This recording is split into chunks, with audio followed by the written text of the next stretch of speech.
Ladies and gents, no webcam today, but we do have an Arteta false 9 to take a look at. So let's just jump on in.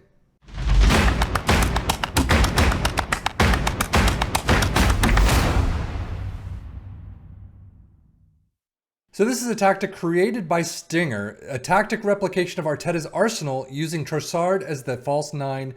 He does have a video on YouTube right now with results and tips and tricks for the tactic. You can find that link on the Steam Workshop, which is linked down below in the description. But you do start out with a sweeper keeper in defend, inverted wingback in support on the left, a fullback in support on the right, ball playing defenders in central spots defending, Segundo Volante in support on the left, a ball-winning midfielder in defend on the right, inside forward in attack on the left, inverted winger in attack on the right, advanced playmaker in support, and then a false 9 in support up front.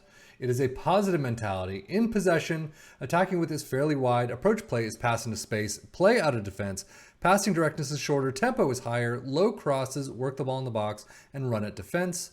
And then in transition, counter press, counter, distribute quickly, and out of possession, a high press line of engagement, a standard defensive line, trigger press much more often, prevent short goalkeeper distribution, and get stuck in. Now, how did it go for our three teams? Actually not too bad for Tottenham. Wolves either. I mean, Tottenham with 74 points, definitely above average, but look at that last 5. The form is just awful. But Wolves, 56 points. Okay, that's actually pretty much bang on average. 8th place, though, 55 for Newcastle. Definitely, I would say below, not a horrible amount below, but still below, I would imagine. But still, again, as I always say, it all depends on how the other teams do. You can see Liverpool and Manchester City cruising, but everyone else just really falling apart. You could see 40 points is what got Aston Villa to be just above relegation. But Newcastle with 55, Wolves with 56, not great. Tottenham, though, with 74, definitely a good showing. Tottenham starting off the campaign, not all that great. August is kind of woeful. 2 wins, 2 losses, and a draw. But then a sea of points up until Wolves match 2-5 loss away from home. And then another sea of points heading into the World Cup. EFL 4th round, you're out against Manchester United immediately after the World Cup 1-3. FA Cup, you continue on Champions League round of 16 against Inter. You continue on there. FA Cup, you're still going strong. Champions against Real Madrid. Wow. 2-0 at home, 1-0 away loss.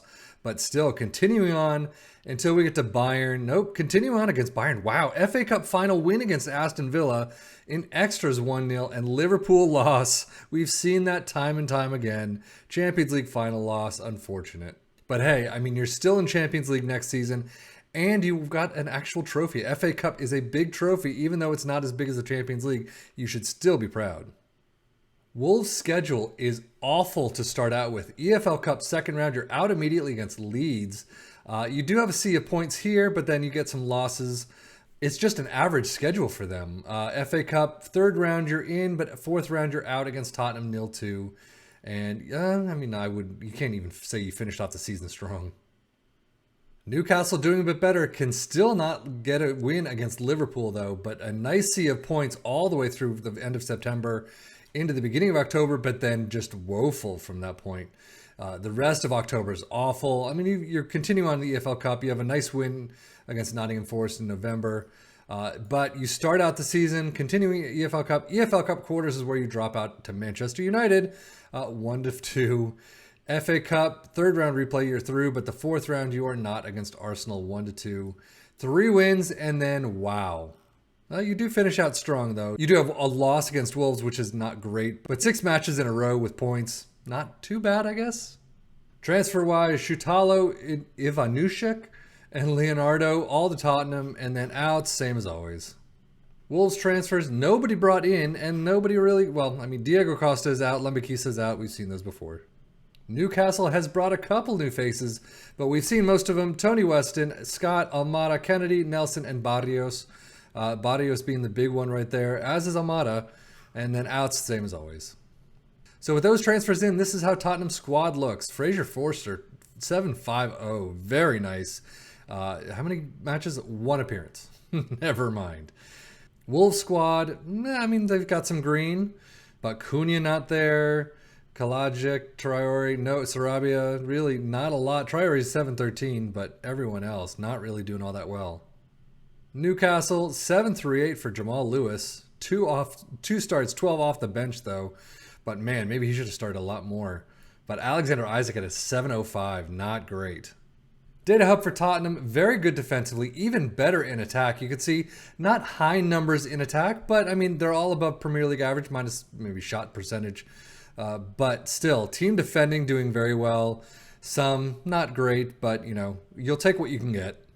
Wolves extremely shaky defensively, as you can see, and very good in attack still. I mean, dribbles per game is fantastic.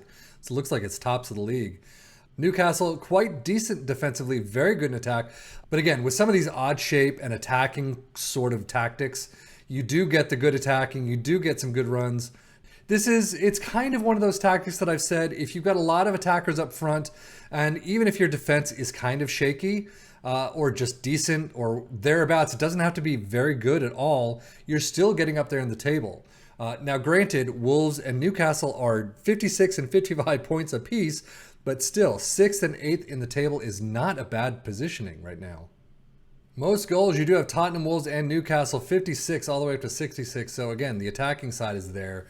Fewest shots against. Tottenham is the only one defensively. Most possession, Tottenham. Dribbles made, all three teams. Wolves, I mean, finally we're getting dribbling tactics, which we have not seen in a long time. But 876 all the way down. Man City is 769. Brighton is 734. So that's a very good dribbling tactic right there. Tottenham with fewest conceded and most shutouts. Most tackles won, all three teams, so you're actually getting some defensive side. Again, this tactic was somewhat decent in defense on two of the three teams at least. No pass completion. Most shots for all three teams down to 4th through 6th, and then most points per. Most goals, nobody. I mean, again, this wasn't very well done on the attacking side in terms of the goals scored. But most assists, Pedro Porro is there, Nunes is there. Most player of the match, Kane and Traore. I mean, you get a lot of these attacking numbers in a lot of these tactics that we're just not seeing a lot today. Even though it does say that they're very good in attack, they just aren't getting the goals. They aren't getting the assists. So, I mean, hence 55 and 56 points for Newcastle and Wolves. But most dribbles made, you got several players there. Fewest conceded, Lloris, who sticks around this time around. Most tackles won, Trippier and Traore. Key passes, Trippier and Sarabia, as you generally always see. 110, though, and 106, so pretty high up there. Most shots, Traore and Neves. And then finishing out, as we always do, Tottenham, Harry Kane with 28 goals in all competitions. Danjuma with 7-11 highest average rating. Porro with 17 assists.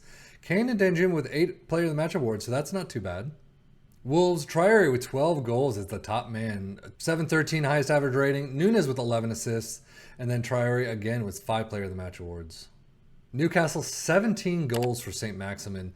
Alexander Isak, with, like we said, with only a 7.05 highest average rating. Trippier, 9 assists. And Miguel Almiron with 5 Player of the Match awards. And he just came in halfway through the season. But overall, this tactic, I mean, it didn't seem to do all that well for our three teams. Again, nothing against the tactic. This is just with the sim that I used. But it just didn't work here. So anyway, take that for what you will.